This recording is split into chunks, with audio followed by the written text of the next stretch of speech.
Halo semuanya, kami dari kelompok 5 ingin menjelaskan tentang demam tifoid. Yuk kita ketahui dan cegah lebih lanjut mengenai demam tifoid. Sebelum itu, kita harus tahu dulu nih definisinya apa. Jadi, apa itu demam tifoid? Demam tifoid atau tipes merupakan penyakit infeksi akut yang disebabkan oleh bakteri Salmonella typhi. Nah, kasus demam tifoid sendiri secara global terdapat 26 juta kasus demam tifoid di seluruh dunia dengan 211.000 kematian dan case fatality rate-nya 10%. Di Indonesia sendiri, angka kesakitannya mencapai 350 sampai 810 per 100.000 penduduk dengan kematian 0,6 sampai 5% dan prevalensinya 1,6%. Cukup banyak ya teman-teman. Nah, untuk itu kita harus tahu dulu nih gimana gejala penyakit ini.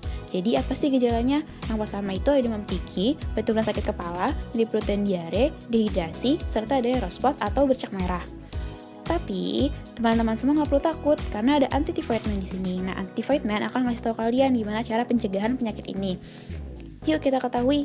Yang pertama adalah mencuci tangan. Cuci tangan setidaknya selama 60 detik dengan air mengalir dan sabun. Apabila tidak ada sabun, gunakan hand sanitizer dengan kadar alkohol 60%. Selanjutnya, step yang kedua adalah mengkonsumsi makanan yang matang sempurna. Berdasarkan Golden Rules WHO, dalam meningkatkan sanitasi makanan dan minuman, makanan harus dikonsumsi dengan keadaan matang dan terlindungi dari binatang. Nah, untuk step yang ketiga adalah mengkonsumsi air bersih. Mengkonsumsi air bersih dengan cara dimasak atau sterilisasi. Namun apabila tidak memungkinkan, maka teteskan cairan disinfektan ke dalam air yang ingin dikonsumsi. Selanjutnya, step yang keempat adalah jangan mengkonsumsi susu yang belum terpasteurisasi. Pasteurisasi merupakan sebuah proses pemanasan makanan dengan tujuan membunuh organisme membagikan untuk memperlambat pertumbuhan mikroba pada makanan. Kemudian kita akan masuk ke step yang kelima. Jadi, step yang kelima adalah mencuci bahan makanan. Mencuci bahan makanan menggunakan air bersih dan mengalir, serta dengan cara memisahkan bahan makanan mentah dengan bahan makanan yang setelah dimasak.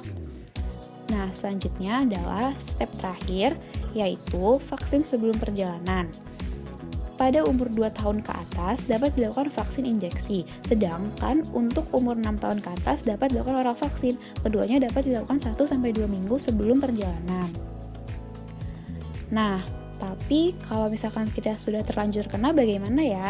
Nah, anti-typhoid man akan kasih tahu tipsnya nih kalau misalkan kita sudah terlanjur kena. Yang pertama adalah mengkonsumsi antibiotik. Demam tifoid dapat diobati dengan mengkonsumsi antibiotik sesuai anjuran dokter. Karena resistensi terhadap antibiotik seperti fluoroquinolone telah muncul, maka antibiotik baru seperti cefaloporin dan azithromycin banyak digunakan. Kemudian, step yang kedua adalah sering mencuci tangan. Mencuci tangan dengan sabun dan air dengan cara yang benar juga penting dilakukan, terutama setelah menggunakan kamar mandi.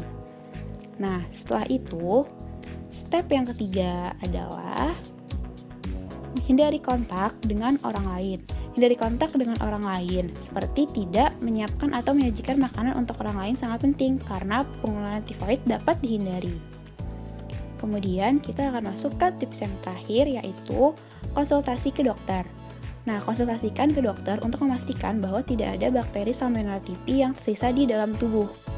Nah, sekian deh tips-tips kalau misalkan kita sudah terlanjur kena penyakit demam tifoid.